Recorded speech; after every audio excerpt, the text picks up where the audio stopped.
লোকসভা নির্বাচনের রণকৌশল তৈরি করতে রাতাবাড়িতে তৃণমূল কংগ্রেসের গণসচেতনতা সভায় ব্যাপক সাড়া। আসন্ন লোকসভা নির্বাচনে নিজেদের মাঠ পাকাপোক্ত করতে ব্যস্ত দেশের প্রতিটা রাজনৈতিক দল। শাসক দল বিজেপি ও এআইইউডিএফ কে উৎখাত করতে ইতিমধ্যে দেশের বেশ কয়েকটি রাজনৈতিক দল নিয়ে গঠন করা হয়েছে ইন্ডিয়া জোট। আর ইন্ডিয়া জোটের অন্যতম শরিক দল হচ্ছে পশ্চিমবঙ্গের মুখ্যমন্ত্রী মমতা বন্দ্যোপাধ্যায়ের দল তৃণমূল কংগ্রেস। সেই তৃণমূল কংগ্রেসের সাংগঠনিক শক্তি বৃদ্ধি করতে করিমগঞ্জ লোকসভা আসনের আনাচে কানাচে ছোটে বেড়াচ্ছেন দলীয় নেত্রী তথা শিলচর প্রাক্তন সাংসদ সুস্মিতা দেব এবং রাজ্য কমিটির সম্পাদক বদরুল ইসলাম বড়ভূঁইয়া। আজ সন্ধ্যায় রাতাবাড়ি বাজারে তৃণমূল কংগ্রেসের জেলা সভাপতি আইনজীবী রশিদ আহমেদের পৌরোহিত্যে দলের এক বিরাট গণসচেতনতা সভা অনুষ্ঠিত হয়। এতে প্রাক্তন সাংসদ সুস্মিতা দেব এবং তৃণমূল কংগ্রেসের রাজ্য কমিটির সম্পাদক বদরুল ইসলাম বড়ভূঁইয়া বক্তব্য রাখতে গিয়ে বলেন, বিশেষ সম্প্রদায়ের জনপ্রতিনিধিত্বে কমিয়ে একটা সম্প্রদায়ের জনপ্রতিনিধিত্ব বাড়াতে ডিলিমিটেশনের অঙ্কে ক্ষমতাসীনরা হতচকিতভাবে বরাকের দুটি সমষ্টি বিলুপ্তির নামে ঘৃণ্য রাজনীতি করছে। ডিলিমিটেশনকে মাথায় রেখে সরকারের এমন সিদ্ধান্তের বিরুদ্ধে তীব্র ক্ষোভ উগরে দিয়ে এটা এক ধরনের বাঙালিদের সঙ্গে তামাশা করছে বলে কটাক্ষ বিজেপি সরকারকে বিঁধলেন তারা।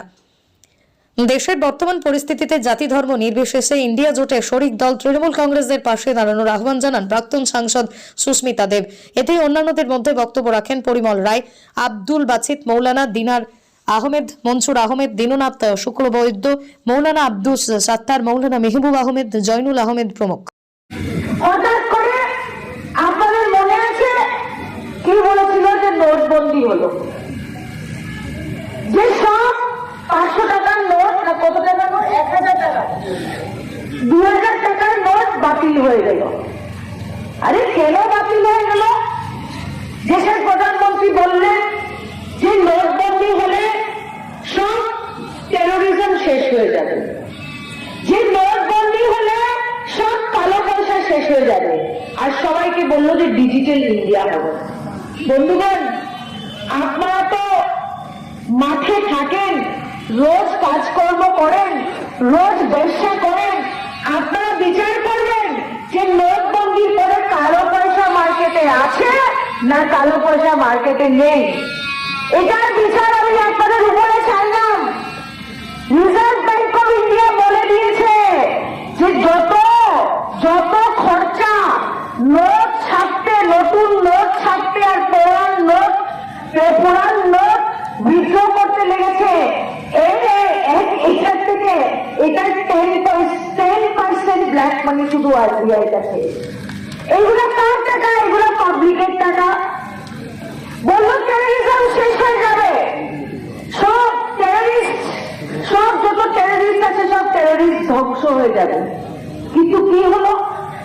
পুলওয়ামাকে যে অ্যাটাক করলো, কারা করলো? টেরোরিস্টরাই করলো। পুলওয়ামার এই আক্রমণে যেখানে আমাদের দেশের সাহসী সৈনিকদের হত্যা করা হলো, কারা করলো? টেরোরিস্টরা করলো। তো নোটবন্দির পরে কার লাভ হলো? নোটবন্দির পরে শুধু বিজেপির লাভ হয়েছে। কি লাভ হয়েছে? সব গরিব মানুষ জেনেছে, ওই তো ধনীরা এখন ঠেকছে,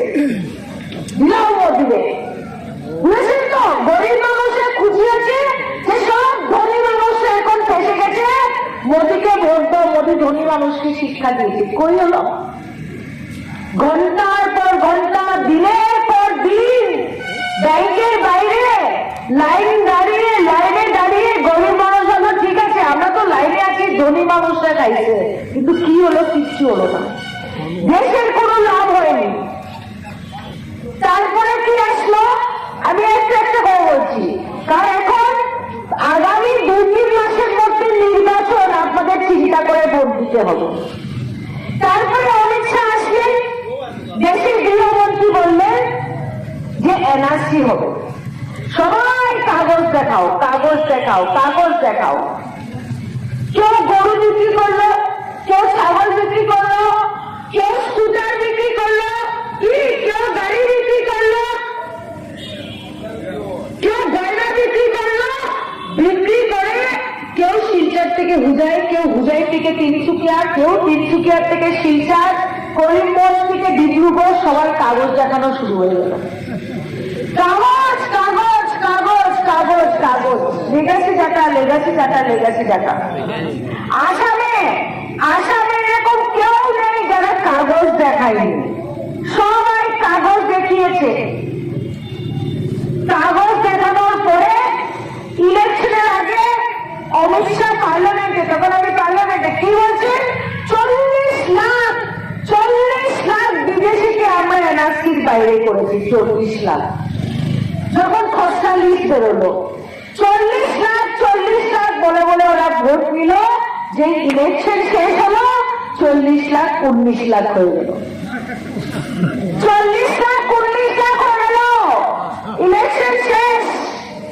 আজ পর্যন্ত আসামের সরকার বলতে পারছে না, ভারত সরকার বলতে পারছে না যে এনআরসি বৈধ না অবৈধ, কেউ জানে না। হঠাৎ আবার আসামে গেলে বলে এনআরসি আবার হবে, বরাকে আসলে এনআরসি নিয়ে কোনো কথা বলেন না আসামের মুখ্যমন্ত্রী। সবাই বলছে এনআরসি কি হবে কি হবে কি হবে, সবাই চিন্তা। বায়োমেট্রিক্স, আজকে 26 লাখ ছেলেমেয়েদের বায়োমেট্রিক্স নাই, ওরা আসামের বাইরে কোনো চাকরি করতে পারছে না। আমি সুপ্রিম কোর্টে কেস করেছি। আজকে লক্ষ লক্ষ আসামের ছেলেমেয়েরা আসামের বাইরে গিয়ে কোনো চাকরি করতে পারছে না, আধার কার্ড নেই, কারণ বায়োমেট্রিক্স জাম করে রেখে দিচ্ছে। গেল এনআরসি, যখন এনআরসি হয়ে গেল তখন নতুন নাটক শুরু হলো যে আসাম রেকর্ডের 6 নম্বর ধারা নিয়ে অমিত শাহ একটা কমিটি বানিয়েছে, এবং এই কমিটি কি রিটায়ার্ড জাজ কি শর্মা, বিপ্লব শর্মা বসবেন, এসে আমাদেরকে জানাবেন যে অসমিয়ার মধ্যে কারা আছে। যে আমরা হিন্দু, মুসলিম, বাঙালি, মণিপুরি, কে অসমিয়া? আমরা বললাম ঠিক আছে, ভেরি গুড। আসাম গুয়াহাটি হাইকোর্টের রিটায়ার্ড জাজ আমাদের বলল, তখন 6 নম্বর ধারা নিয়ে একটা পলিটিক্স শুরু হয়ে গেল। কমিটি বরাকে আসছে, আমি বলতে পারবো না করিমগঞ্জে এসেছিল কিনা, এসেছিল নাকি বিপ্লব শর্মা কমিটি, সবাই গিয়ে লিখে দিল। কেউ বললো আমরা 51 এসেছি, কেউ বলছে আমরা 71 আগে এসেছি, কেউ বলছে 71 পরে যেতে হবে। সবাই আবার মেমোরান্ডাম দিল। আজ পর্যন্ত বিপ্লব শর্মার কমিটি ধারা 6 আসাম রেকর্ডের মধ্যে আসামি শব্দ অসমিয়া তারা আজকে 5 পর্যন্ত আসামবাসীরা জানতে পারল। এটা কি ধরনের নীতি, কি ধরনের সরকার? আজকে আপনারা যারা বসে আছেন, যাদের সামনে হেমন্ত বিশ্ব শর্মা হোক, সুস্মিতা দেব হোক, কমলাক্ষ দেব পুরকায়স্থ হোক, যেই হোক, আপনাদের সামনে এসে মাথা নত করে আমাদের ভোট জিজ্ঞাসা করতে হবে। আপনাদের ভোটে আসামের 14 জন এমপি গিয়ে পার্লামেন্টে বসে, আপনাদের ভোটে 126 জন এমএলএ বিধায়ক আজকে বিধানসভাতে বসে আমরা বাংলো পাই, গাড়িও পাই, সিকিউরিটিও পাই, সবই পাই, পেনশনও পাই। কিন্তু উনি আসাম রাজ্যের স্টেট হেলথ মিনিস্টার ছিলেন, উনি বিধানসভাতে জিতে এসে বিধায়ক ছিলেন। কিন্তু আমি এত দশকের রাজনীতিতে কোনোদিন দেখিনি যে সরকারি কোনো সুবিধা এবং প্রকল্প দেওয়ার আগে কোনো দল বলে যে আমাদের দলের ফ্ল্যাগ নাও, যে কোনো দল একটা সরকারি চাল, একটা সরকারি ভাতা, একটা সরকারি ঘর, একটা সরকারি সাইকেল দেওয়ার আগে কোনো সরকার জিজ্ঞেস করতে পারে না যে তোমরা বিজেপি না কংগ্রেস না তৃণমূল। কিন্তু বিগত 10 বছর আজকে যারা আপনারা এখানে আছেন, আমি সন্তোষ মোহন দেবের মেয়ে হিসাবে আমি ইন্দিরা আবাসও নেই না, আমি অরুণোদয় নেই না, আমি উজ্জ্বলা গ্যাসও নেই না। কিন্তু আপনারা যারা সরজমিনে আছেন, আজকে বিচার করে দেখবেন যে যেদিন থেকে বিজেপি ক্ষমতায় এসছে, যখন কোন গভর্নমেন্ট স্কিমের ফর্ম দেওয়া হয় ওদেরকে ভয় দেখানো হয় যে বিজেপি করতে হবে, যে বিজেপিকে ভোট দিতে হবে, যে বিজেপির সঙ্গে না থাকলে ইন্দিরা আবাস নেই, বিজেপিকে ভোট না দিলে আজকে অরুণোদয় নেই, বিজেপিকে ভোট না দিলে আজকে এসএসজি গ্রুপের চেক নেই, আজকে বিজেপিকে ভোট দিলে ছাত্রছাত্রীদের ঘরে যার স্টুডেন্টরা আছে তাদের সাইকেল নেই। এই ধরনের এই ধরনের রাজনীতির বিরুদ্ধে লড়াই করতে হলে আমাদের সবাইকে এক হতে হবে, আমাদের সবাইকে এক হতে হবে। আজকে জানেন, আমি যখন ত্রিপুরাতে গেছি তখন ত্রিপুরার মাঠে দেখা যায় যারা এসছে ওদেরকে বলা হয়েছে যে আপনারা বিজেপির সভাতে, প্রধানমন্ত্রীর সভাতে না আসলে আপনারা স্কিম পাবেন না। এই যে অরুণোদয় 1200 টাকা মেয়েদের অ্যাকাউন্টে দেওয়া হয়, এই যে উজ্জ্বলা গ্যাস দেওয়া হয়, স্কিম দেওয়া হয়, দেওয়ার পরে বলা হয় যে বিজেপির সভাতে না গেলে আমরা স্কিম কেটে দেব। এই ধরনের রাজনীতি দেশে বিগত দিনে কোনোদিন হয়নি এবং আমি আশা করছি যে আমরা সবাই মিলে যদি লড়াই করি, আমরা সবাই যদি নিজেদের মধ্যে মতভেদ ফেলে দিয়ে একসঙ্গে কাজ করি, আমরা এই ধরনের রাজনীতিকে শেষ করতে পারবো। বন্ধুগণ, অনেকে বলে যে আমরা বিরোধী দলরা সমালোচনা করার জন্য সমালোচনা করি, যে এদের কোনো কাজ নেই, খালি বিজেপি দল আর দেশের প্রধানমন্ত্রীর আমরা সমালোচনা করি। আজকে বরাকের মাটিতে যে সভাটা করছি, সেই সভার থেকে আমি কিছু প্রশ্ন করতে চাই এবং তথ্য দিয়ে কথা বলবো। যদি আমি ভুল বলে থাকি, কালকে প্রেস মিট করে বিজেপির কোনো বন্ধুরা বলতে পারেন যে সুস্মিতা দেব অসত্য কথা বা মিথ্যে কথা বলে গেছে। এই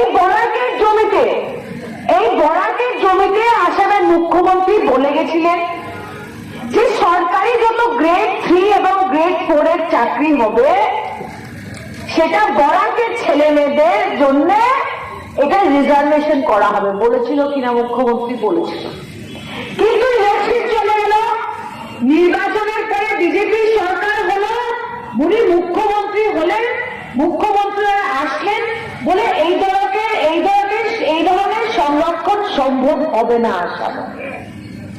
আজকে যখন গ্রেড 3 আর গ্রেড 4 এর চাকরি হয়, তখন শিলচরের সদ্য সাংসদ ডাক্তার রাজদীপ রায় বলেছেন যে বরাকের ছেলেমেয়েরা নাকি গ্রেড 4 এর চাকরির পরীক্ষা পাশ করার যোগ্যতা নেই। আজকে নির্বাচন আসলে সব রকমের প্রতিশ্রুতি, নির্বাচন চলে গেলে সব প্রতিশ্রুতি শেষ হয়ে যায়। আপনাদের মনে আছে কালীনগরের মাঠে দেশের প্রধানমন্ত্রীর একটা বড় সভা হয়, উনি কি বলেছিলেন যে ये पेपर मिल चालू करूंगा। যে Hindustan paper mill, Cachar paper mill, যেটা আমাদের বরাকের মেরুদণ্ড ছিল, অর্থনৈতিক মেরুদণ্ড ছিল, সন্তোষ মহন্তের যখন হেভি ইন্ডাস্ট্রি মিনিস্টার ছিলেন, এই পেপার মিল থেকে কোটি কোটি টাকার প্রফিট ভারত সরকারের কাছে গেছিল। সেই পেপার মিল খোলার প্রতিশ্রুতি দেশের প্রধানমন্ত্রী দিয়েছিলেন। কি হলো? এই পেপার মিল খুলল না। সব কর্মীদের যাদের 40 মাসের বেশি বকেয়া ছিল তাদেরকে 50% এর মধ্যে সেটেল করে এই পেপার মিলের এখন কোনো খবর নেই। এই পেপার মিলের সাথে জড়িত ছিল হাজার হাজার কর্মী, যারা সরাসরি মিলে কাজ করত, আর লক্ষ লক্ষ মানুষ যারা মিলের জন্য একটা রোজগারের রাস্তা পেত, সাপ্লাই করত। কেউ কয়লা দিত, কেউ বাঁশ দিত, কেউ লাইমস্টোন দিত, কেউ ট্রাক দিত, কিন্তু সব শেষ করে দিয়ে আজকে এই পেপার মিলের ভবিষ্যৎ অন্ধকার করে দিয়েছে। আমরা কি শুনেছিলাম যখন আতঙ্ক বাড়লো আমাদের মধ্যে যে কি হবে, যে কে বিদেশি আসামে কে বিদেশি বোঝা যাচ্ছিল না, তখন দেশের প্রধানমন্ত্রী বরাকভ্যালিতে এসে কি বলেছিলেন যে বিজেপি সরকার হলে আমি ডিটেনশন ক্যাম্প চুর করে ভেঙে দিব। বলেছিল কিনা? বলেছিলেন। আরে ডিটেনশন ক্যাম্প ভাঙার কথা বাদ দিন, ভারতবর্ষের ইতিহাসের সবচেয়ে বড় ডিটেনশন ক্যাম্প যদি কোনোখানে থাকে সেটা হলো আসাম রাজ্যের গোয়ালপাড়া ডিস্ট্রিক্টে। কে তৈরি করেছে? ভারতীয় জনতা পার্টি তৈরি করেছে। কাদের জন্য তৈরি করেছে? ফরেনারদের জন্য তৈরি করেছে। কিন্তু ইলেকশনের আগে একরকম কথা আর ইলেকশনের পরে একরকম কথা।